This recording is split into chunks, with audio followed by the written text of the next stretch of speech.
Como vai, André Nunes, companheiro de sempre? Só apresentar formalmente, para quem ainda não conhece o André Nunes. André Nunes, ele é bacharel em Ciências Contábeis, pós-graduado em Ciências Políticas, bancário da Caixa Econômica Federal, está no Twitter no @André Nunes _RJ e aqui no YouTube, no canal Conversando com André Nunes.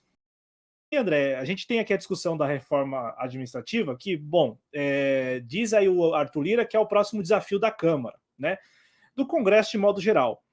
De fato, assim, a Câmara dos Deputados, o Arthur Lira, tem, claro, negociado diariamente com o governo, né? E aí a pauta, a chamada pauta do governo, que não é pauta do governo, ainda que o governo patrocine, mas, bom, boa parte dos eleitores que votou no Lula votou porque conhece o Lula, o PT e acreditam que o Lula e o PT representem a chamada centro-esquerda. E o que nós vimos o Congresso aprovar no primeiro semestre, né, a agenda, ela é uma agenda muito, assim, muito parecida com a agenda dos anos anteriores, com exceção, claro, das privatizações, mas, assim, em relação à macroeconomia, a gente teve aí o arcabouço fiscal, tivemos aí a reforma tributária, que mantém a regressividade do sistema, e fora outras questões, assim, pontuais que foram discutidas na Câmara, pelo menos, e passaram para o Senado, como nos últimos anos, né? E aí eu devolvo a palavra para vocês, porque a gente tem essa discussão da reforma administrativa, e aí eu fico me perguntando, nos últimos anos, tudo que Michel Temer apresentava ou Jair Bolsonaro apresentava, então tudo que os governos, os desgovernos Temer e Bolsonaro apresentavam, o Partido dos Trabalhadores e boa parte dos partidos que hoje estão na base do governo se colocavam contra, né? Se colocavam na oposição, obviamente.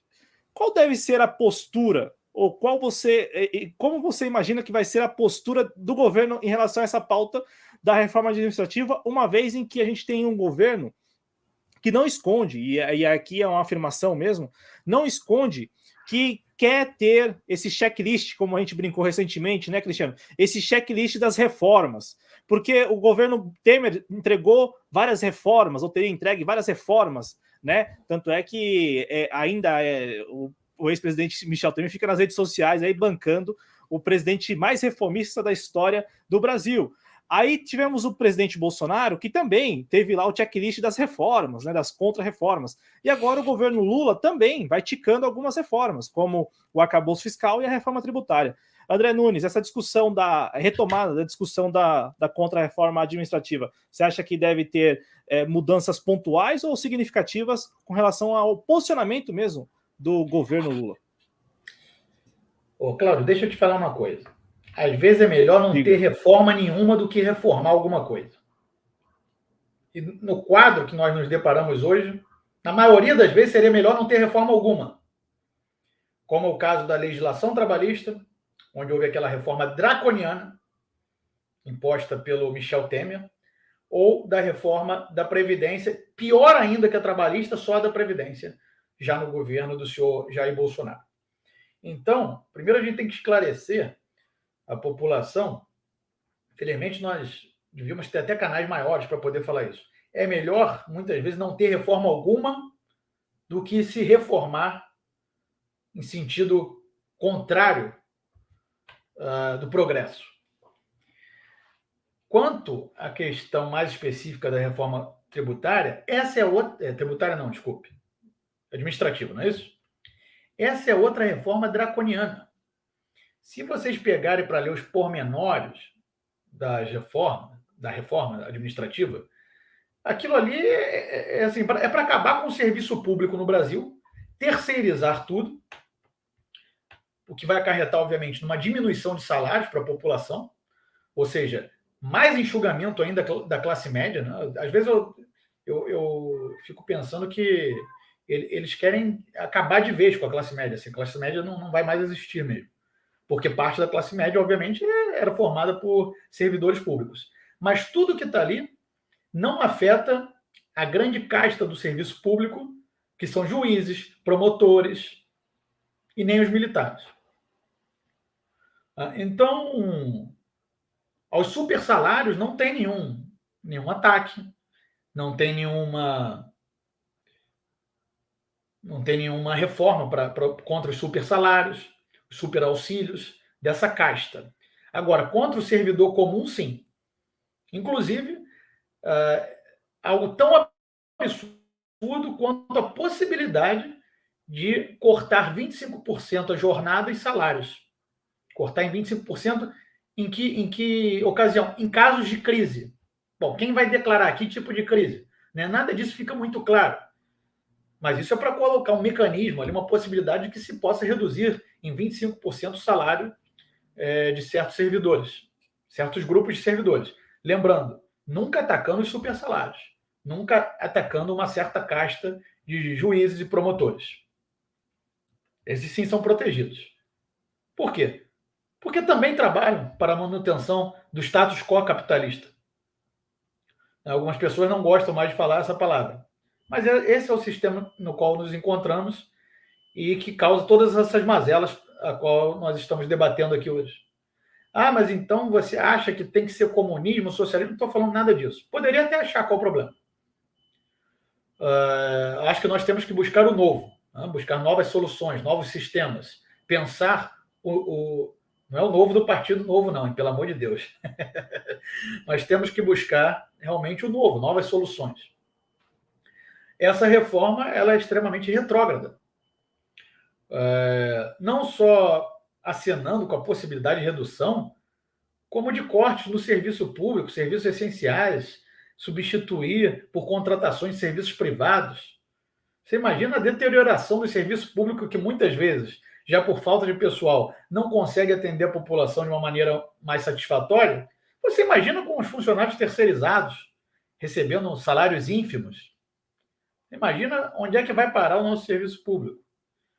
E se você aí está achando, mas o serviço público tem que acabar, tem que privatizar tudo, então você me diga aí se você nunca precisou de um professor público, de um enfermeiro, de um médico, de um bombeiro, de um policial, a Polícia Civil, a Polícia Investigativa, né? Também é serviço público.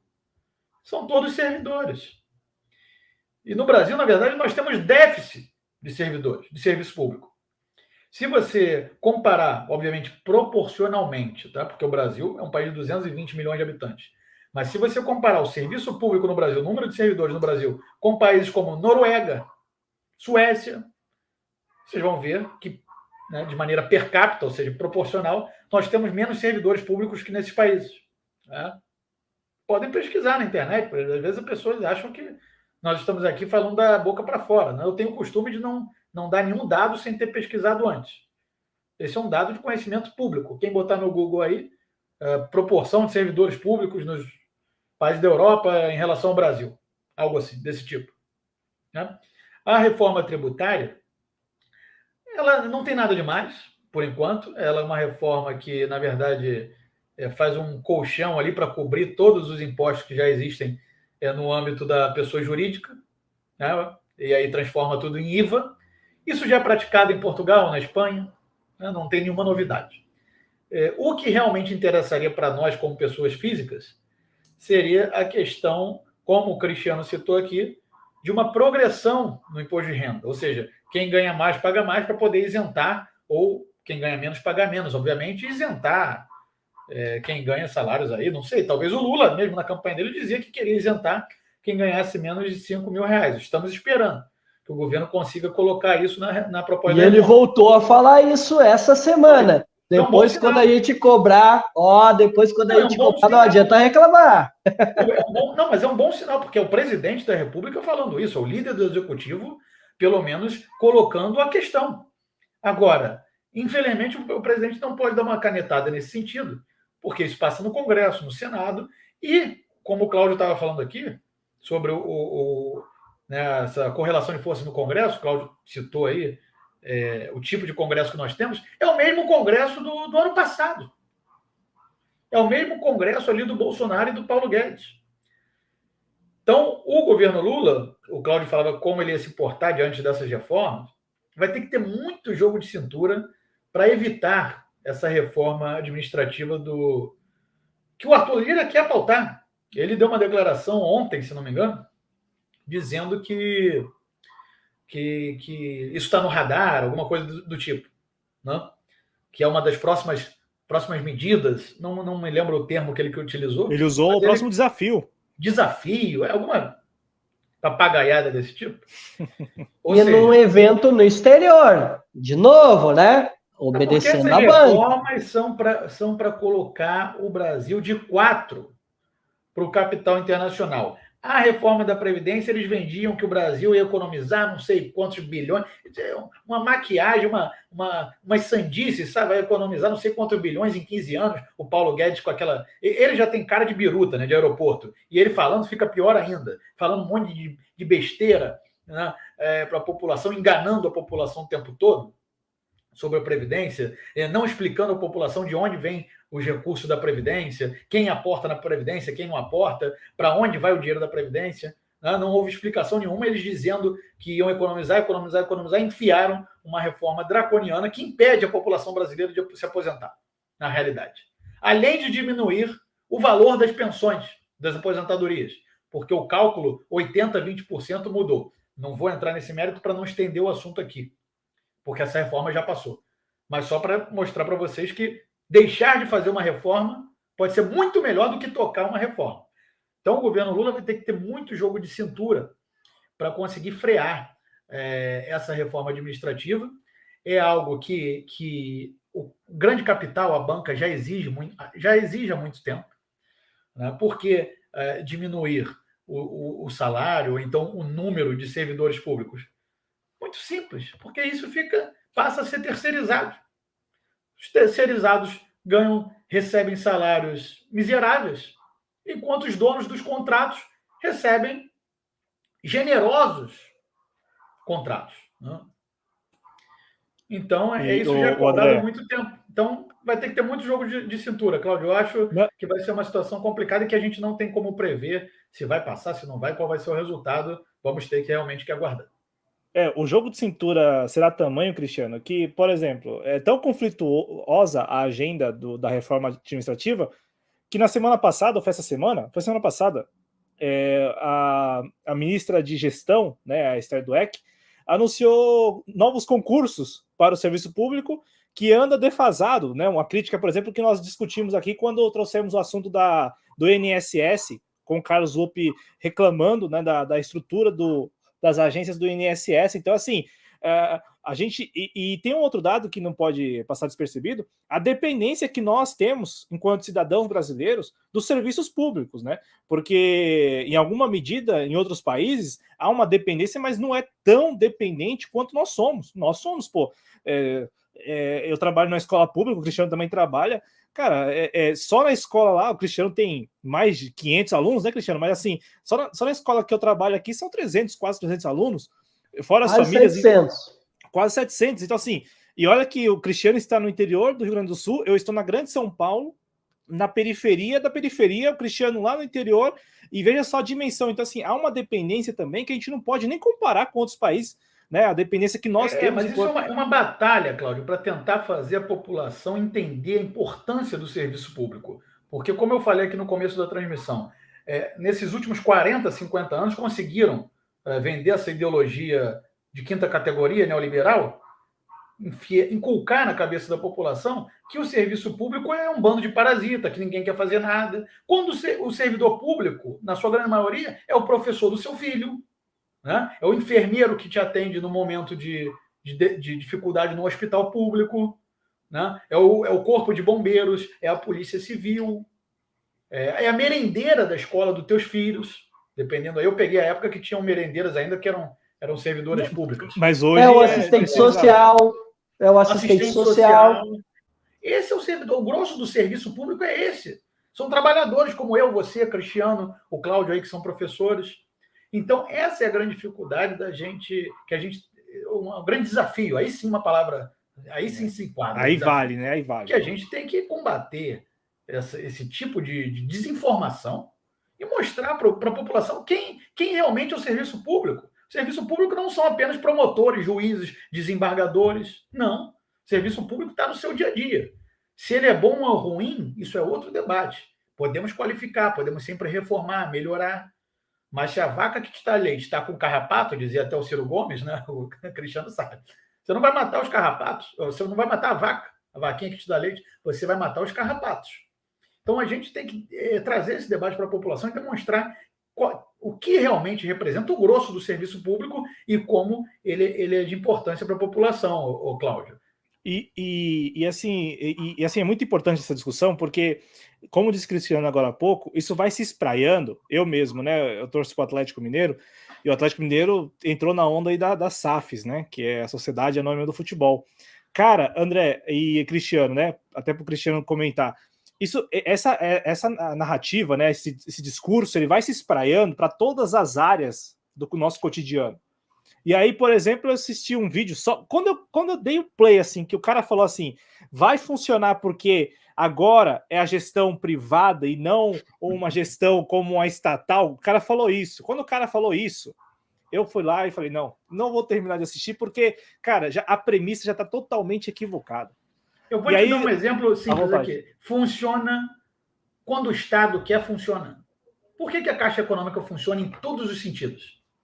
A Caixa Econômica é lucrativa, financia a habitação popular, ao mesmo tempo que paga os benefícios sociais e ainda gere carteira de cliente comum, como qualquer banco comercial, e é lucrativa, sendo 100% estatal. O Banco do Brasil, que é metade estatal, é uma empresa de economia mista, é entre os maiores bancos da América Latina, não a do Brasil.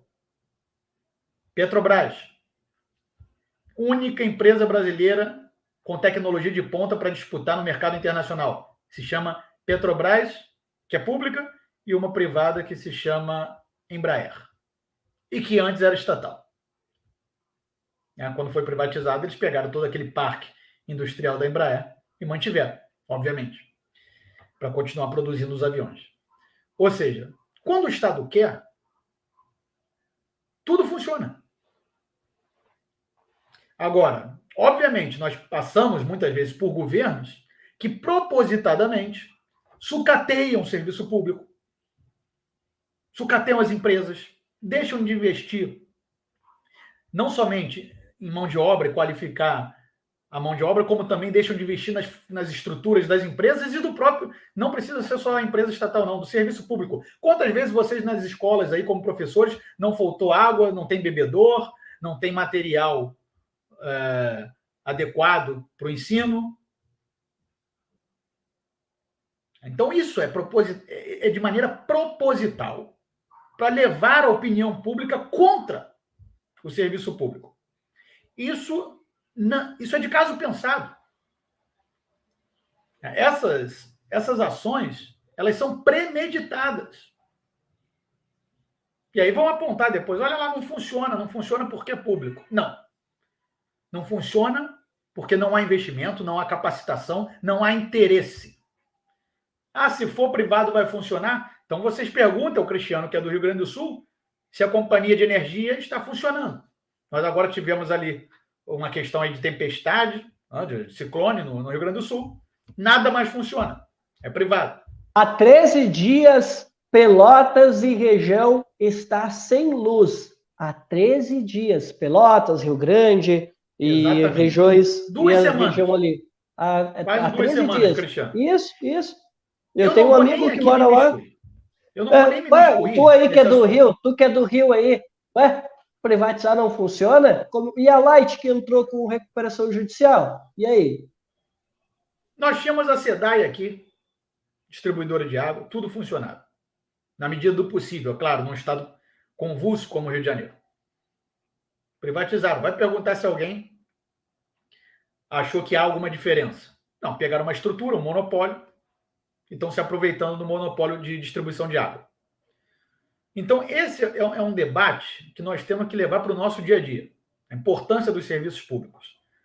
E desmistificar essa coisa. Não, se for privado vai funcionar, porque é mentira. Nós poderíamos aqui dar inúmeros exemplos de serviços privados que são uma porcaria, que não funcionam. Eu vou ficar perdendo tempo debatendo isso aqui horas e horas e eu vou estourar o tempo do Cláudio e do Cristiano. Poderíamos fazer uma transmissão somente para debater a importância do serviço público, e vocês, Cláudio e Cristiano, sabem que eu sou questões aí política, sou muito atenado com a geopolítica mundial, o que acontece no mundo, podemos trazer esse debate de quanto foi reestatizado na Europa, por exemplo. Por quê? Simplesmente porque entregavam os serviços públicos de distribuição de água, de gás, de energia, o que vocês quiserem, para empresas estatais. Às vezes, por exemplo, na França e na Alemanha, haviam muitas empresas que não eram estatais do governo federal, mas sim pertenciam a municípios ou estados. E tiveram que reestatizar as empresas porque o serviço público simplesmente parou de funcionar. Por quê? É a lógica principalmente o saneamento básico, né? Exatamente. Principalmente saneamento básico. De Paris. Caso da França e na Itália, principalmente. Na Alemanha também, caso de saneamento de energia, distribuição de energia, porque querem maximizar os lucros a qualquer preço, a qualquer custo, diminuir o custo da mão de obra, ou seja, precarizar os serviços. E isso é o que vai acontecer se a PEC 32, já não é mais PEC, agora já é chamado de reforma, porque já está aí tramitando há bastante tempo, se a PEC 32 for levada adiante. Então, todo esse debate sobre a importância do serviço público tem tudo a ver com essa questão da reforma administrativa. Por isso que eu perdi um tempinho aqui falando nisso, Cláudio, porque era um dos temas que o Cristiano propôs para o debate de hoje. Mas eu acho que nós temos que diariamente, praticamente diariamente, tentar esclarecer a população em todas as nossas redes. Né? Eu tento fazer isso. Infelizmente, hackearam o meu Twitter. Por isso que eu estou com o nome do meu Twitter aqui, que é o meu novo usuário. Eu tinha um Twitter ali, tinha 4 mil e poucos seguidores, que não é nada, né? Mas a gente tenta, né? Conversar com as pessoas, mostrar as coisas. Todo dia eu tento colocar um negocinho ali sobre as privatizações, sobre o desvio de recursos públicos para... Eu não chamo nem de iniciativa privada, para o controle privado. Porque é uma sangria de recursos públicos para o controle privado. Como a gente estava debatendo aqui sobre o Roberto Campos Neto, o que não são os depósitos compulsórios? O governo remunerar a sobra de caixa dos bancos? Remunerando banqueiros que captam esses depósitos de nós, eu e você, né? É captação em contas de livre depósito, ou seja, captação direta. Captam esse dinheiro na sociedade e são remunerados no depósito compulsório. A sobra de caixa dos bancos é remunerada, além dos títulos que são emitidos pelo Tesouro, onde os maiores compradores, as pessoas dizem, não, eu estou botando dinheiro no Tesouro. Meu amigo, você nem sabe o que é dinheiro. Vou começar daí. Não, porque se acabar com esse negócio de vender título, tá bom, porque está 13%, você não sabe o que é dinheiro. Os maiores compradores dos títulos do governo são os bancos privados. Claro, quem não quer? 13% ao ano, 15% ao ano, dependendo do título. Quem não quer? Eu também quero, mas infelizmente não tenho soma vultuosa para ganhar milhões nisso. Um mero bancário, um mero trabalhador. Mesmo eu vejo muita gente aí dos meus amigos petistas, hoje até comentei isso no Twitter, comemorando, não que falaram que o Lula ia entrar, a Bolsa está bombando. Os bolsonaristas falavam a mesma coisa que o Bolsonaro entrou. Tinha gente comemorando, e tinha gente comemorando, inclusive, página de esquerda e ex-deputada comemorando que o Brasil tinha recebido uma nota melhor das instituições internacionais, isso aí é bom, como aquela Standard Poor's, aquelas outras três. Isso aí é bom para foto, exatamente. Foto. Mas o que isso quer dizer? Estou sendo obediente, estou aqui, ó, quase batendo continência lá pro o capital transnacional. A gente sabe que isso, né? Não é nenhum revolucionário. A gente sabe que não vai tomar medidas enérgicas, mas o que a gente tem que comemorar é se realmente o governo resgatar o índice de emprego, de produção, de renda, né? Ou boas notícias, como realmente a diminuição do preço dos alimentos, porque realmente, com Bolsonaro e Paulo Guedes, isso tem que ser dito. A população brasileira não conseguia mais comer carne, se alimentar. Eu não estou falando aquele negócio do Lula, fica com esse negócio de vou comer picanha, fazer churrasco. Eu não estou falando disso, não. Estou falando de coisa séria, de proteína. A população brasileira não conseguia mais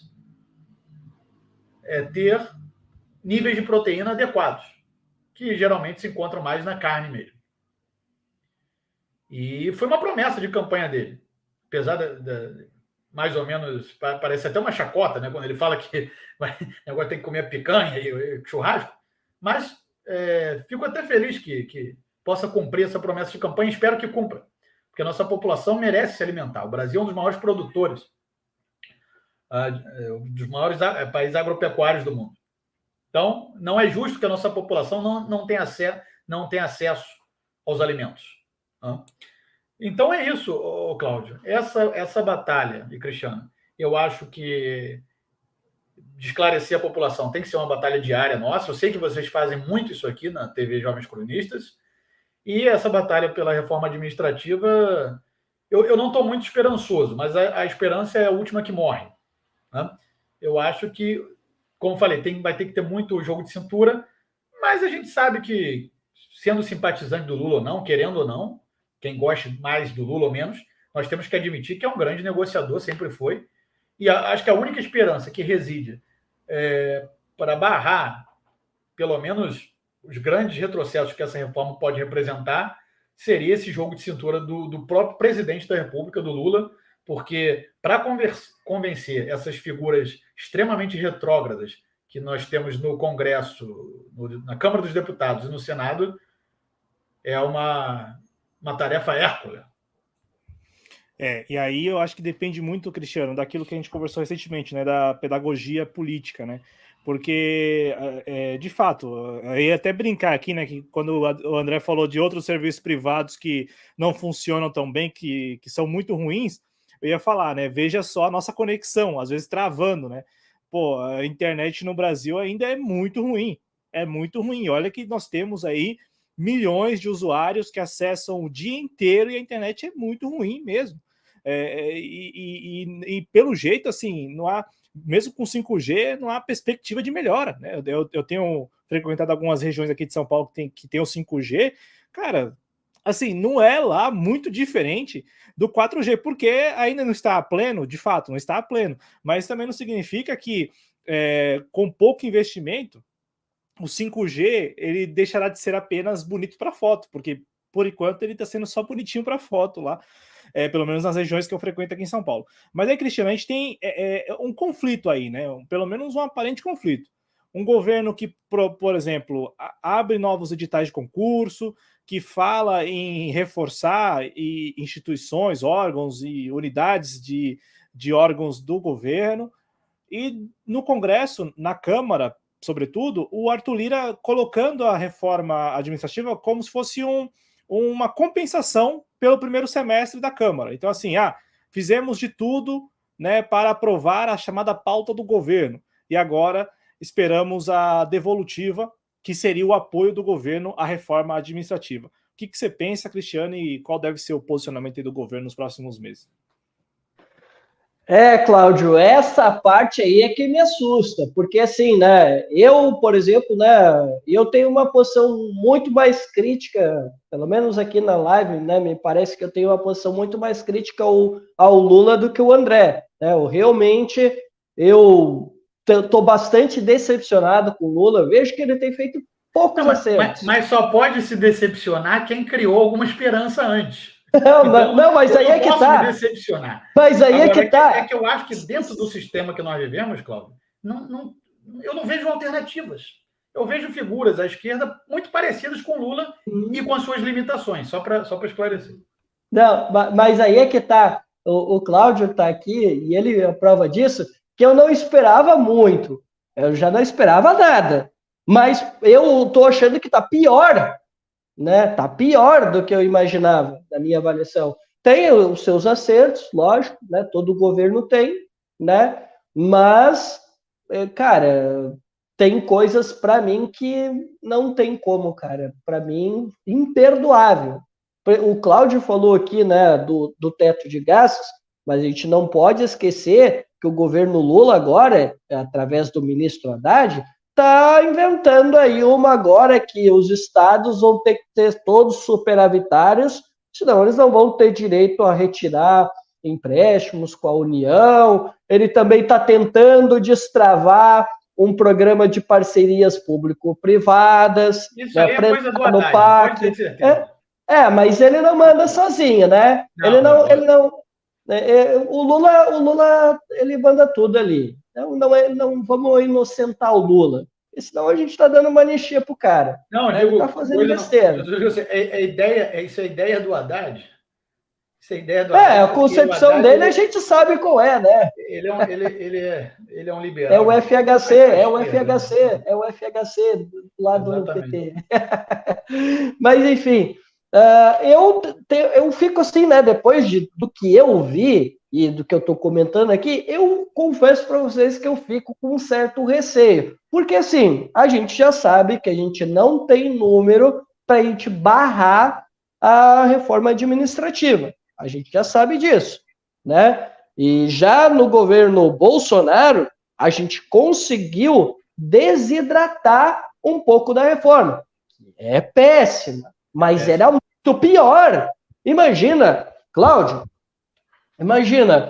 eu sou presidente da República e daqui a pouco eu chego ali e digo, olha, eu acho que isso aqui não está legal, eu acho que tem que extinguir isso aqui. Né? Por exemplo, uma autarquia fundacional, um outro órgão público, enfim, se eu quisesse, eu só dava uma canetada e não precisava consultar ninguém, não precisava consultar o Congresso Nacional, simplesmente era só o poder discricionário do Executivo e é isso aí. Isso aí estava na reforma. E aí, uma das outras aberrações que estava nessa reforma também, e que foi retirada, e aí o André lembrou muito bem, que essa questão de, às vezes pode ser que o poder público ele avalie, não, olha, eu acho que essa função aqui, ela não precisa mais, ela está obsoleta, e aí o poder público, ele poderia extinguir aquele cargo sem remuneração nenhuma ao servidor público que, né, fosse exonerado. E o detalhe, não é como acontece hoje, negociação, principalmente nos estados. Nos estados, geralmente aquele servidor que é estável, ele tenta negociar com o poder público, dele ser realocado, numa secretaria, alguma coisa. Não! Na reforma administrativa, nem isso. E tem um outro ponto, Cláudio e André, que também a gente precisa tocar, que é o seguinte, uma pessoa, por exemplo, que fosse um servidor que tivesse ali, né, no período de experiência, ou até, de repente, se ele fosse um CC, vocês sabiam que a reforma, antes de todo o diálogo que o professor Israel Batista e a Frente Servir Brasil fez, vocês sabiam que eles queriam fazer com que impedisse esses servidores de concorrer a cargos públicos, ou se eles também fossem representantes de um conselho, não poderiam. Eles queriam tolir esse tipo de atividade, talvez com a suspensão, inclusive, da remuneração. Olha o absurdo, cara, que a gente estava vendo dessa reforma. E a gente foi aos poucos, né? O professor Israel, o André Figueiredo, né? As pessoas que fazem parte da Frente Servir Brasil, eles foram dialogando, foram mostrando os equívocos. Inclusive, André, tu falou, né, de números. O Paulo Guedes falava que a economia que seria gerada com uma reforma administrativa seria na ordem de 330 bilhões, né?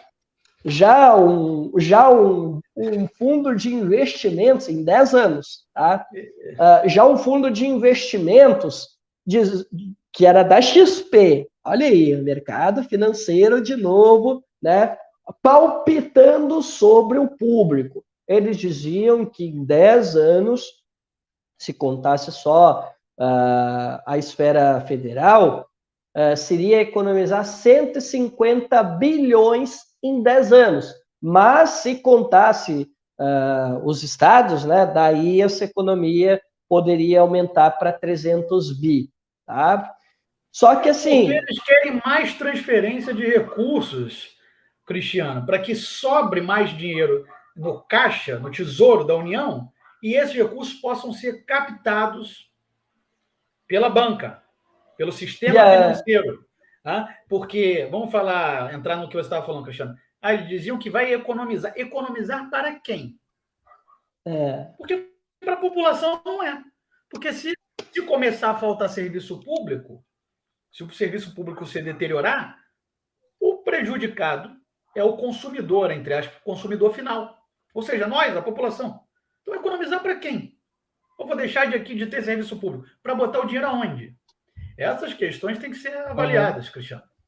E aí, André, aí o pessoal, né, da Frente Servir Brasil foi apertando o governo, foi apertando os tais especialistas, e aí o Paulo Guedes começou a se atrapalhar. Aí eles viram, opa, peraí, esses números estão saindo lá daquele lugar, né? Todo mundo sabe qual é.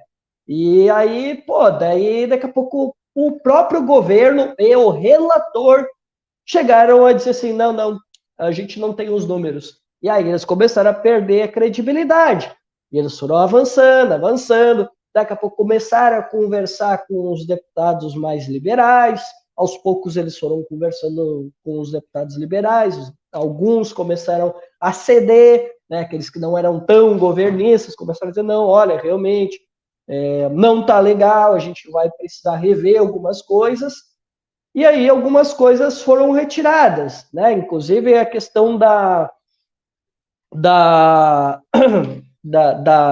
estabilidade, né, que era uma questão que era bastante polêmica, né, porque, a princípio, pelo governo, a ideia é que a estabilidade ela fosse só para os cargos, como é que eles chamam o nome?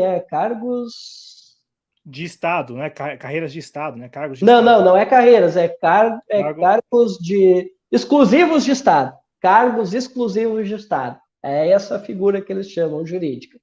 E aí é bem isso que o André falou. É só a elite do serviço público. São apenas os 10%. Isso aí quem me passou foi o professor Aragão. Ele é um professor de concurso, né? E ele foi lá e ele fez a conta, né? E ele mostrou, esses cargos exclusivos de Estado, esses são cargos que representam apenas 10%, que é o juiz, é o da carreira policial, é o promotor, é o defensor público, é só a elite mesmo, enquanto os outros 90% são aqueles que vão ser os atingidos, aqueles que vão se tornar, né, não vão mais ser servidores como nós, né, Cláudio? Eles vão ser servidores temporários, com um prazo ali de 10 anos, né? Máximo 10 anos, e aí depois eles vão trocando, porque é isso que eles iam fazer, porque não vamos se enganar. Eu recordo de um caso, André, em 2019, quando começou essa discussão, a gente não tinha uma reforma administrativa. Tá? E o estado do Tocantins, o TJ do Tocantins, fez um edital de um PSS, processo simplificado, né? E eles estavam contratando analista e técnico judiciário sem concurso. PSS, cara. Sem reforma administrativa. Agora tu imagina, se estava acontecendo isso num TJ, que é o pessoal da elite do serviço público, que tem um grande poder de lobby, estava acontecendo isso, tu imagina para uma merendeira, para a moça que atende na recepção de um posto, né, no interior de alguma cidade. Imagina, né? Deixa eu só usar aqui um exemplo aqui, né, particular. Aqui na minha cidade, por exemplo, estão discutindo, André, a terceirização de um posto de saúde. a terceirização total. Total. Contratação de médico, tudo. Tá? E a emergência. Esse debate está acontecendo, mas está sendo um debate muito truncado, porque a comunidade, André, conhece muito bem os profissionais. Os profissionais estão lá há anos trabalhando, conhece como o pessoal se comporta, como é que tu te dirige para essas pessoas, como é que tem que ser o atendimento. Eles estudaram para atender aquela comunidade. Eles, ficaram um tempão, né, estudando para poder dar o melhor atendimento. E eles são queridos por essa comunidade.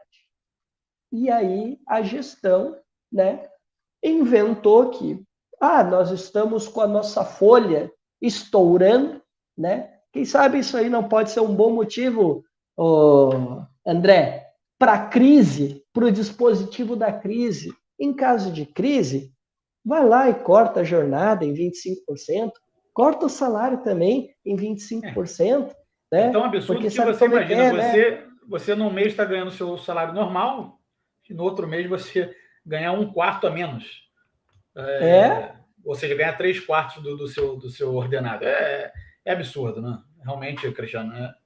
Mas vai ser uma batalha difícil.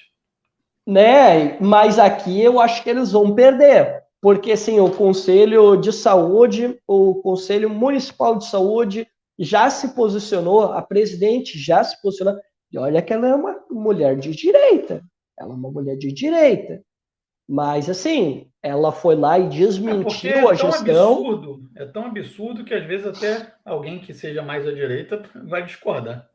É que assim, desculpa interromper, mas é que assim, me parece que quando e isso aconteceu muito na pandemia, quando chega próximo de você, quando você vê próximo ali acontecer aquilo que todos nós estamos imaginando para o serviço público no geral, mas quando acontece numa situação próxima, acontece no posto de saúde da comunidade, acontece na escola da comunidade, aí as pessoas mudam completamente de opinião, mas só para resolver a situação daquela localidade, daquele posto, daquela escola. E é o que nós estamos aqui falando, não é defender a escola ou o posto da comunidade, é defender o serviço no geral. E outra coisa, Cristiano, aqui na minha cidade já tem terceirizados na limpeza e terceirizados também nas cozinhas das escolas e nas recepções de algumas unidades de pronto atendimento. E aí eu devolvo a palavra para você, chamando a atenção para um dado que saiu recentemente, acho que foi uma reportagem da Folha, comparando os salários de servidores e da iniciativa privada. Cara, é sério que as prefeituras vão fazer, que é o que os prefeitos vendem, né? Os prefeitos vendem, vão fazer economia, exonerando funcionários que ganham R$2.000? Ô, Cláudio, inclusive nessa reforma, o André e Cláudio, nessa reforma, eu não vou saber o nome que eles criaram, mas eu vou chamar de conselho consultivo, tá? Não tem problema, o nome não importa muito. Mas eles queriam criar uma espécie de um conselho consultivo em cada uma das unidades federativas, tá? Para ficar balizando, olha o absurdo, mas a gente sabe quais são as razões, né? Para ficar balizando o salário da iniciativa privada e do serviço público. Isso estava dentro da reforma. Tu acredita nisso, André? Isso estava dentro da reforma. E é aquilo, né? De novo, né? A ideia, né, de achatar, de poder, né, diminuir o salário do servidor público para alguém tirar um bem bom disso, né? Sabe como é que é? Mas assim, cara, a gente conseguiu, graças à batalha da Frente Servir Brasil, houve alguns avanços, é verdade, mas assim, a gente não pode se iludir de maneira alguma, e é por isso que eu coloquei esse tema aqui, e eu já estou convocando outros canais para pautar esse debate, porque a gente não pode se iludir e achar que tá tudo bem. Não tá tudo bem. E servidor público, tu não tá seguro, tá? Porque assim, você falou aí que a estabilidade ficou. Não, pessoal, não se iludam, porque o servidor temporário está de pé ainda. E assim, daqui a pouco eles acham que vai ser muito caro para a gente poder fazer um concurso público. Vamos dar uma cortada aí no serviço público, vamos chamar os temporários. Vai aí, de 10 em 10 anos, a gente vai colocando e não faz mais concurso. Não faz mais. Né? Tem prefeituras aí que não faz. Aqui mesmo, eu tenho um município próximo ao meu aqui que não faz concurso há anos. Né? O prefeito prefere ficar fazendo processo simplificado. E ele vai tocando. E é isso que vai virar. Vai acabar o concurso público. E aí a gente vai ter, por exemplo, alguns municípios que vão ter uma perda na sua renda, porque, querendo ou não, muitas vezes o que sustenta a economia de pequenos municípios é esse servidor público, que às vezes é chamado de parasita aí por alguns ministros, né? Porque ele sabe que chega o final do mês, ele tem ali a renda dele, ele não precisa ficar com medo de não, eu não vou gastar essa grana aqui, porque eu não sei se daqui a pouco no final do mês eu vou ser demitido. Não, o servidor... As pessoas deveriam entender um pouco de microeconomia. A renda do servidor público contribui para a comunidade. Claro. O servidor público consome, como qualquer trabalhador, exato, como qualquer pessoa. Então a renda dele, o salário dele, retorna para a comunidade. Né? Exato. Ele consome no teu restaurante, ele consome no teu jornaleiro, ele compra na tua sapataria, então ele consome na comunidade onde ele vive. Então, até nisso, na questão dos salários, o Brizola sempre dizia que nós tínhamos que elevar o padrão de vida na nossa população.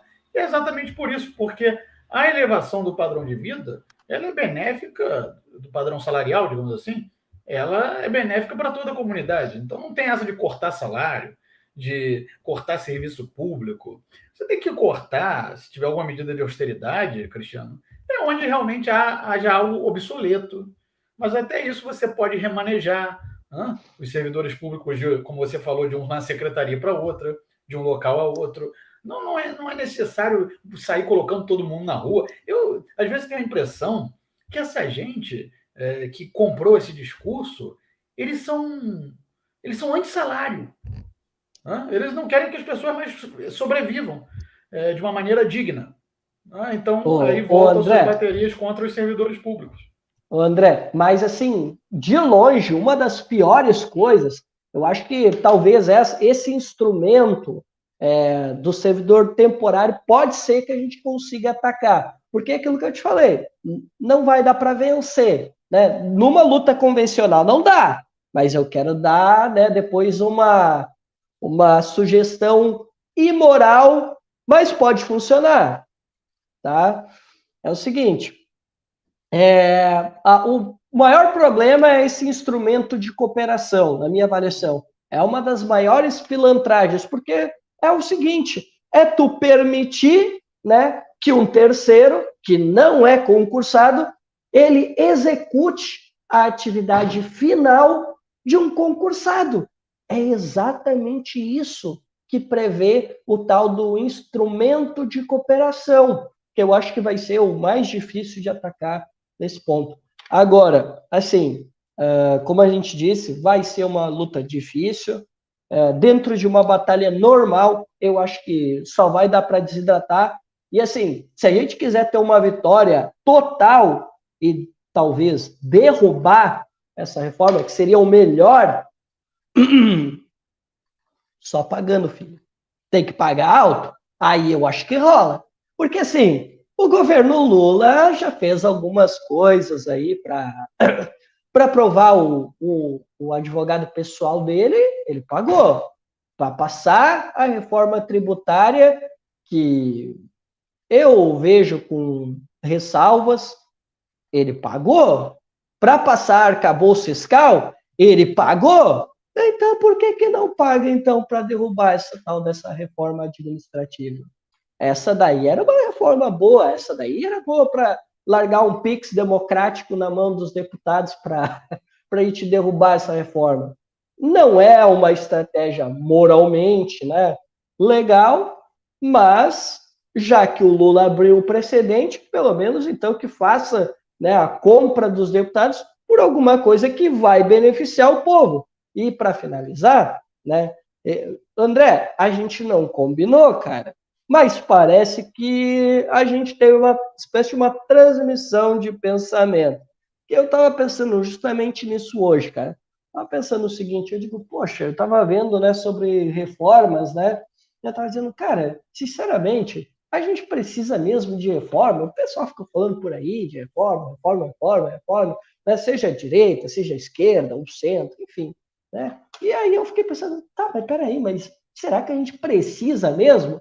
No cenário que a gente está, eu acho que a gente não precisa de reforma nenhuma. Deixa como está. Talvez, se a gente tiver, né, uma correlação de forças melhor, aí pode ser que a gente paute, a gente vai ter, né, o quórum mais qualificado para a gente discutir, né, uma reforma de verdade, e não deforma, porque o que estão construindo aí são deformas, e não reformas, porque o conceito de reforma ele é para melhorar, é para aprimorar, e o que a gente está vendo não é nada disso. Então, assim, cara, eu tô contigo nessa aí também. À vontade, André, se quiser fazer alguma ponderação. Não, eu já acho que nós já não sei se já estamos chegando no final aí da transmissão, né? Já. Estouramos aí o tempo, eu acho. Então eu queria finalizar realmente deixando esse recado.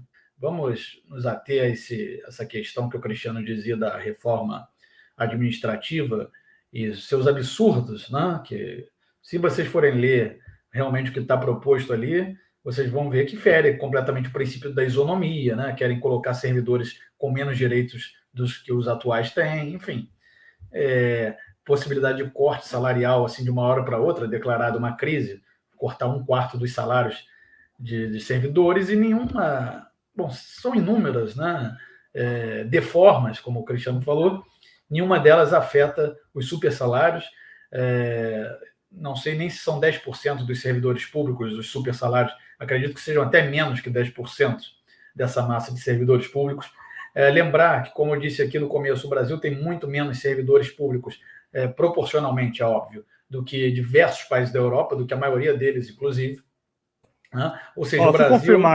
Foi confirmar aqui, André, nós temos aqui no Brasil a metade do que tem a média da OCDE, por exemplo, de número de servidores públicos. Ou seja, a OCDE que é a organização do... Organização, Cooperação, Desenvolvimento, alguma coisa, né?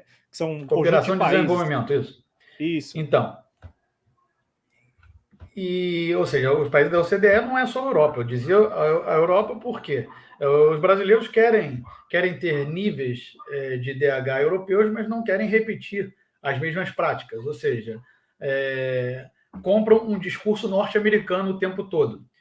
Enquanto a Europa só tem os índices de desenvolvimento humano de hoje, porque nas décadas anteriores, né, essa década é uma década de ataque também aos direitos na Europa, mas porque antes foi formado um colchão social, um estado de bem-estar social.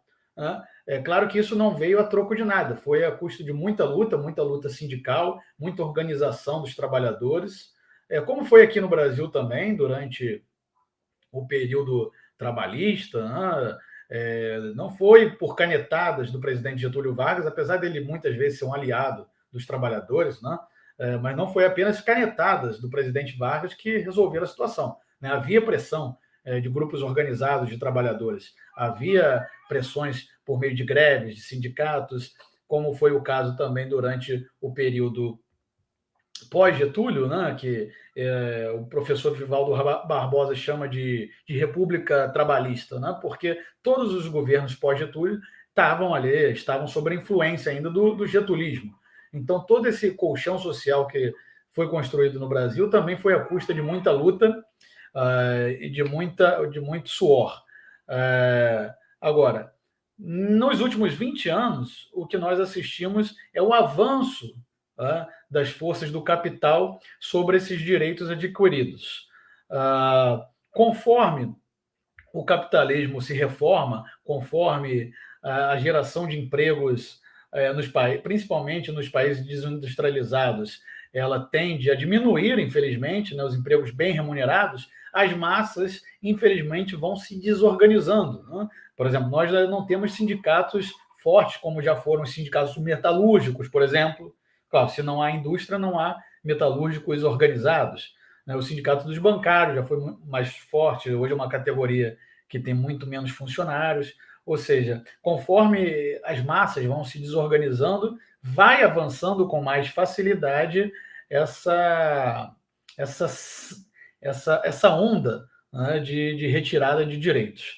É importante frisar aqui, como nós resgatamos aqui, quando o Paulo Guedes, por exemplo, chamou, né, os servidores públicos de parasitas, né, nós temos que identificar quem realmente são os parasitas no Brasil.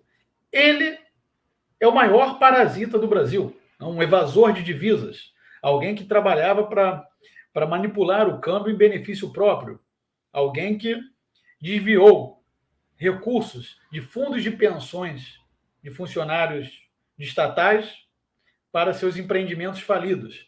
É esse tipo de parasita, de desgraçado, que chama os servidores públicos de parasita. Agora vocês imaginem um professor, um bombeiro, um enfermeiro, um policial, um bancário, um professor de escola pública de nível fundamental, ensino médio, tendo que lidar com tudo que a gente possa imaginar que existe na sala de aula, com crianças perturbadas, com crianças oriundas de comunidades onde estão sob o tacão do poder paralelo.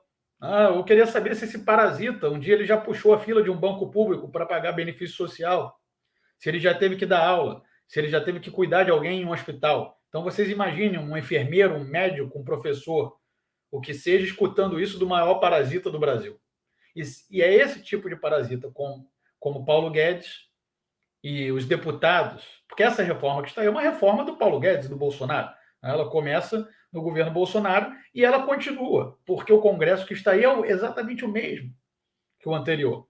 Se ainda não for mais retrógrado, em quantidade de deputados, eu digo, não é?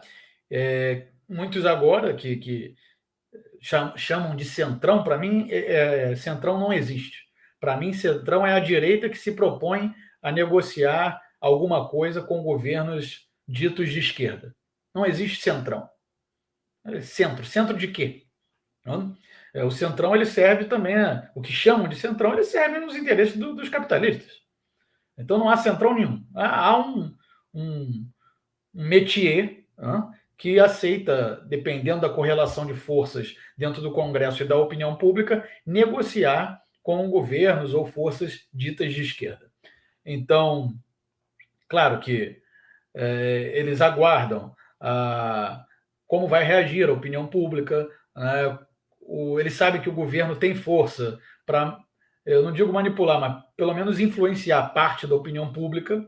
Então, a esperança que essa reforma não passe reside nesse jogo de cintura que o governo federal e a sua bancada aliada, que é a minoria, vai ter para negociar com esses deputados que se dizem de centrão. Na verdade, não, de centro não tem nada. Eles estão à direita da sociedade. Eles estão ao lado direito da antiga bancada da Revolução Francesa, eles estariam sentados lá do lado direito, com os ricos e os poderosos. E uma esquerda frágil, como o Cristiano expôs aqui, uma esquerda frágil, uma esquerda que já perdeu o ímpeto pelo embate há muito tempo. O que nos resta agora é esperar que o governo e a bancada aliada, assim como deputados que talvez não se digam aliados exatamente do governo Lula, mas que estão ali em partidos que são aliados, pelo menos, da classe trabalhadora, como o próprio PDT, por exemplo. Temos ali deputados que são aliados realmente da classe trabalhadora, como temos ainda também no PT, no PSB, enfim. Mas nós sabemos que a situação dessa esquerda é frágil. E vai depender também da nossa pressão, do nosso lado aqui, da opinião pública, e de convencer as pessoas que os parasitas estão sentados do outro lado da mesa, que os parasitas estão sentados no comando das grandes instituições financeiras. Não é o teu professor, o teu médico, o teu enfermeiro, o bombeiro, ou então o policial civil que são os parasitas. Os parasitas estão... Nós nem vemos, nós não sabemos onde eles estão. Não são os servidores públicos e essa é a minha última esperança de que realmente a gente consiga fazer um esforço para que a população possa entender que o serviço público ele é necessário, ele é mais do que necessário, ele é imprescindível para a boa convivência social da população. Nem todo mundo não, digo uma minoria, pode pagar pelos serviços privados. Não, uma minoria privilegiada pode pagar por bons colégios, por exemplo. Né? Vocês que são professores sabem quanto é o preço de um colégio privado. Então, isso é para uma minoria, né? Ou uma classe média que já quase não existe mais, que cada vez menos pode pagar esse tipo de serviço. Então, temos também que alertar a população. Cuidado, porque o seu sonho pode se tornar realidade. E hoje você que está aí pedindo por privatizações e pelo fim do serviço público, aprovando reformas draconianas como essa PEC, você amanhã, muito provavelmente, vai depender desses serviços que não existirão mais. É isso, Cristiano e Cláudio. Muito obrigado, André Nunes. Lembrando que o André Nunes está no Twitter, no @AndréNunes_RJ e aqui no YouTube no Conversando com o André Nunes. Agradeço ao André pela sua participação e agradeço, claro, ao Cristiano Araújo, parceiro de sempre. Abraço a todos, saúde, até mais. Tchau, gente. Tchau, obrigado.